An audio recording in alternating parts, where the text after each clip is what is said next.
ભાવનગરના ગારિયાધારના વ્યાજખોરની પોલીસે ધરપકડ કરી। આરોપ છે કે વ્યાજખોરને કારણે જયેશભાઈ સરવૈયા નામના વ્યક્તિએ જીવન ટૂંકાવ્યું। મૃતક વ્યક્તિના ભાઈએ નટુ મિયાણી અને ભાવેશ કાતરોડિયા વિરુદ્ધ ગારિયાધાર પોલીસમાં ફરિયાદ નોંધાવી હતી।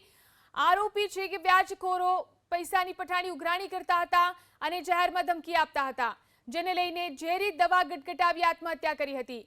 હાલ તો પોલીસે બંનેની ધરપકડ કરીને વધુ તપાસ શરૂ કરી છે। બોટાદમાં વેરા વધારા સામે વાંધા અરજી દાખલ કરવામાં આવી છે। નગરપાલિકાના પૂર્વ પ્રમુખ, ભાજપ આગેવાનો અને વેપારીઓએ વેરા વધારો પરત ખેંચવાની વાંધા અરજી કરી છે। 120 જેટલા વેપારીઓ અને લોકોએ વાંધા અરજી દાખલ કરાવી। નગરપાલિકા દ્વારા વેરા વધારા સામે વાંધો હોય તો 30 દિવસમાં અરજી કરવા માટે નોટિફિકેશન જાહેર કરાયું હતું।